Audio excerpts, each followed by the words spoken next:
अस्सलाम वालेकुम students, again आपको वेलकम कहते हैं।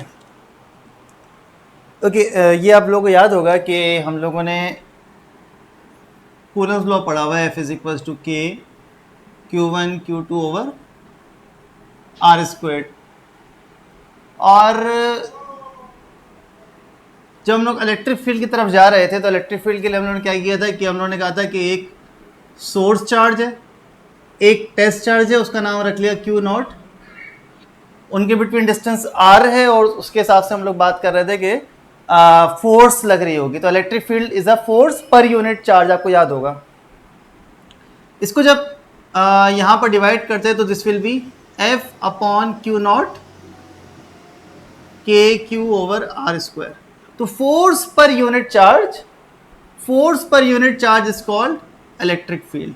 तो बेसिकली कूलम्स लॉ से हम लोग इलेक्ट्रिक फील्ड जो है वो स्टडी की थी और आगे फिर हम लोगों ने फर्दर डेवलपमेंट करी।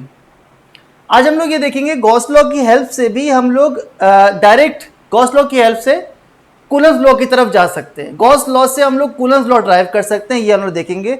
और इससे गॉस लॉ की समझ लें मतलब क्रेडिबिलिटी और बढ़ जाएगी, ये आप कह सकते हैं। सही है। तो उसको हम ऐसे भी कह सकते हैं गॉस लॉ इज ऑल्सो मतलब फंडामेंटल है। फंडामेंटल किस तरह से कि एक फंडामेंटल बात हो रही है और उससे हम लोगों ने एक दूसरा नेचर जो है वो ड्राइव कर लिया, दूसरा पार्ट जो है वो इलेक्ट्रोस्टैटिक का अचीव कर लिया।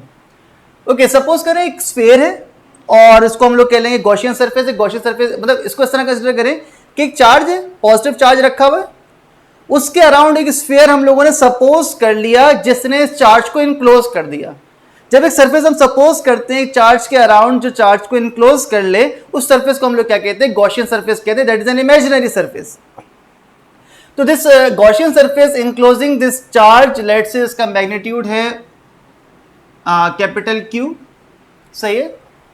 इसकी इलेक्ट्रिक फील्ड कैसी होगी? अगर सपोज करें इस चार्ज को यहां रख दिया जाए तो इलेक्ट्रिक फील्ड कैसी होगी? इलेक्ट्रिक फील्ड इस तरफ भी होगी, इलेक्ट्रिक फील्ड इस तरफ भी होगी, इलेक्ट्रिक फील्ड ऊपर की तरफ, नीचे की तरफ, हर तरफ जा रही होगी, रेडियली आउटवर्ड होगी। तो इलेक्ट्रिक फील्ड इस तरफ भी होगी, इलेक्ट्रिक फील्ड यहां पर भी होगी, इलेक्ट्रिक फील्ड ऐसे भी जा रही होगी, इस तरह से भी जा रही होगी, ऐसे। और ये 2 डायमेंशनल नहीं होगी, ये तो हम बना रहे हैं 2 डायमेंशनल क्योंकि जाहिर सी बात है मैं बोर्ड पे काम कर रहा हूँ। ये 3 डायमेंशनल होगी। चार्ज यहाँ रखा हुआ है तो आगे पीछे राइट लेफ्ट ऊपर नीचे हर तरफ ऐसे बाहर की तरफ इलेक्ट्रिक फील्ड निकल रही होगी। जैसे एक बलून अगर आप फुलाएं तो बलून के फूलने का जो एक बिहेवियर है वो हर डायरेक्शन में एक्सपेंड हो रहा होता है। तो इलेक्ट्रिक फील्ड भी हर डायरेक्शन में जो है वो आगे की तरफ बढ़ रही होती है। ओके, एक छोटा सा पैच कंसिडर कर लेते हैं यहां पर, एक छोटा सा एक टुकड़ा इस स्फीयर का, और इस टुकड़े का नाम रख लेते हैं हम लोग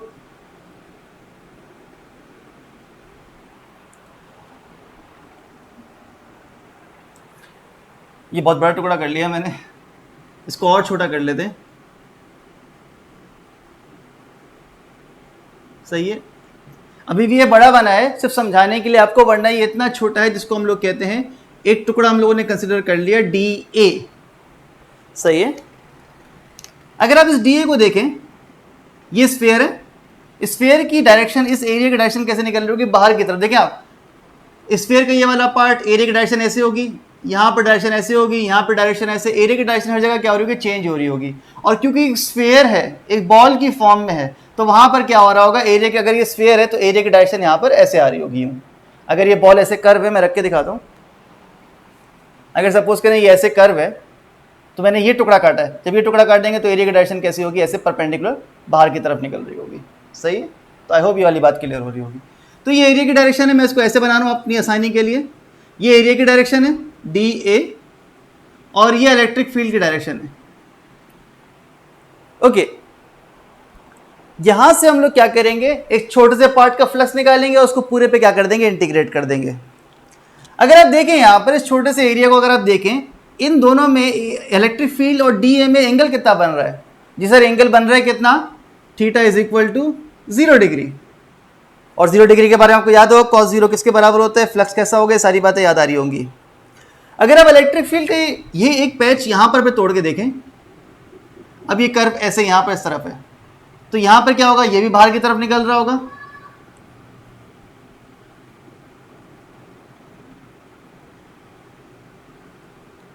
यहां पर भी डी है, बाहर की तरफ निकल रहा है, इलेक्ट्रिक फील्ड भी क्या हो रही है, बाहर की तरफ निकल रही है।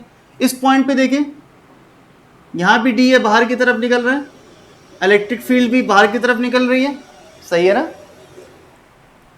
यहां पर अगर देखा जाए तो ये छोटा सा भी डी है, बाहर की तरफ निकल रहा है, इलेक्ट्रिक फील्ड बाहर की तरफ निकल रही है, यानी हर पॉइंट पे, हर डी ए पे एरिया भी ऐसे बाहर की तरफ है, इलेक्ट्रिक फील्ड भी बाहर की तरफ है, दोनों की डायरेक्शन हमेशा हमेशा सेम रहेगी, क्योंकि चार्ज सेंटर में रखा हुआ है। इलेक्ट्रिक फील्ड हर पॉइंट पे यूनिफॉर्म रहेगी, तो electric field is uniform everywhere and the angle made between E and A is always कितना, 0 डिग्री। तो वो जो फैक्टर था ई कॉस थीटा, ये जो हम पहले भी बात कर चुके हैं, कॉस थीटा हमेशा कॉस 0 आएगा। इलेक्ट्रिक फील्ड हर पॉइंट पे यूनिफॉर्म है क्योंकि चार्ज सेंटर में रखा हुआ है, तो ये फैक्टर पूरा का पूरा कैसा हो जाएगा, कांस्टेंट हो जाएगा। और जो फैक्टर इंटीग्रेशन के फॉर्मूले में कांस्टेंट हो जाए, क्या कर सकते हैं, उसको इंटीग्रेशन से बाहर निकाल सकते हैं। जी बिल्कुल, अब हम लोग यही करने वाले हैं कि we know that Gauss law क्या है, Q enclosed divide by epsilon naught. इसकी जगह पर मैं क्या लिख सकता हूं, इसकी जगह मैं क्लोज सरफेस वाला फॉर्मूला लिख सकता हूं ऐसे, और क्यू इनक्लोज की जगह हम लोग लिख सकते हैं ये कैपिटल क्यू, ये चार्ज इनक्लोज किया हुआ है, सही है। यहां पर E डॉट डी है, E डॉट डी को आप क्या करेंगे, E cos थीटा कर लेंगे, E D A cos theta, और cos थीटा कितना होने वाला है, 1 होने वाला है, क्योंकि हर जगह पर थीटा कितना है, हर जगह पर थीटा 0 डिग्री है। मैं यहां लिख देता हूं, हर जगह पर थीटा कितना है, 0 डिग्री है, तो ये cos थीटा जो है वो क्या होने वाला है, 1 होने वाला है। और राइट साइड में मेरे पास क्या है, Q ओवर एप्सिलॉन नॉट। अब मैं इसको बाहर निकाल लेता हूं, E डी ए ऐसे लिखा जा सकता है। इलेक्ट्रिक फील्ड बीइंग कांस्टेंट हर पॉइंट पे सेम होने की वजह से बाहर आ गई। अच्छा, हर पॉइंट पे सेम क्यों है, क्योंकि चार्ज सेंटर में रखा हुआ है।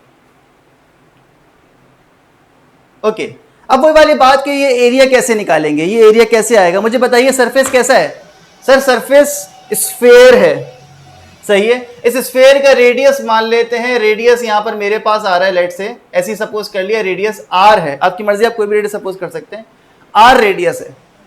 तो अगर रेडियस r है, मुझे क्या निकालना है, इसका सरफेस एरिया निकालना है। तो एरिया ऑफ स्फेयर किसके बराबर होता है, 4 पाई r स्क्वायर के बराबर होता है, 4 पाई r स्क्वायर, 4 पाई रेडियस का स्क्वायर। तो इस पूरी वैल्यू की जगह इंटीग्रेशन ऑफ डी ए, इस छोटे छोटे डी ए को जब मैं जमा करूंगा, इन छोटे छोटे एरिया के टुकड़ों को जब मैं जमा करूंगा, तो मेरे पास क्या बनेगा, एक स्फेयर बनेगा।